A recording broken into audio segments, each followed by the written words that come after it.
নমস্কাৰ। আমি প্ৰতিদিনৰ দৰে আজিও এক আলোচনামূলক ভিডিঅ' আপোনালোকলৈ লৈ আহিছোঁ। আজি সংবাদ মাধ্যমৰ জৰিয়তে আমি অৱগত হ'লোঁ যে অনাগত দিনত কংগ্ৰেছ চৰকাৰ যদি শাসনলৈ আহে তেতিয়াহ'লে অবৈধভাৱে সংগ্ৰহ কৰা, দখল কৰা হিমন্ত বিশ্ব শৰ্মা ডাঙৰীয়া যি মাটি সম্পত্তি আছে এই সকলোবোৰ কংগ্ৰেছে কাঢ়ি লৈ দুখীয়া মানুহক গতাই দিব। হয়, এই ঘোষণা কৰিছে অসম প্ৰদেশ কংগ্ৰেছৰ সভাপতি তথা সাংসদ গৌৰৱ গগৈ ডাঙৰীয়াই।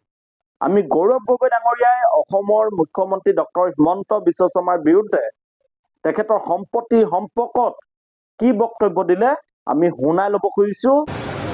পৰৱৰ্তী দিনত যেতিয়া কংগ্ৰেছৰ চৰকাৰ আহিব, প্ৰথম কেবিনেট মিটিঙত এইটোৱে কাম আমি কৰিম যে যিমানবোৰ মাটি অবৈধভাৱে হিমন্ত বিশ্ব শৰ্মা ডাঙৰীয়া এণ্ড কোম্পানীয়ে অসমৰ ভিতৰত লৈছে এই গোটেইবোৰ মাটি আমি দুখীয়া ৰাইজৰ মাজত বিতৰণ কৰিম। হয়, আপোনালোকে গৌৰৱ গগৈ ডাঙৰীয়াৰ বক্তব্য শুনিলে। আপোনালোকৰ দৃষ্টিভংগীয়ে আপোনালোকৰ মতামতসমূহ আমাৰ কমেণ্ট বক্সত আহি জনাওক। সঁচাকৈ অসমত অবৈধভাৱে মুখ্যমন্ত্ৰী ডাঙৰীয়াই সম্পত্তি তেখেতলোকে দখল কৰিছে নেকি? চাৰিওফালে যে এই মামা মামী সম্পত্তি, এই সম্পত্তি কংগ্ৰেছ চৰকাৰ আহিলে দুখীয়া মানুহক গতাই দিম বুলি যি সাংসদ গৌৰৱ গগৈ ডাঙৰীয়াই বক্তব্য দিছে, এই সন্দৰ্ভত আপোনালোকৰ দৃষ্টিভংগীয়ে আপোনালোকৰ মতামত আমাৰ কমেণ্ট বক্সত আপোনালোকে জনাওক।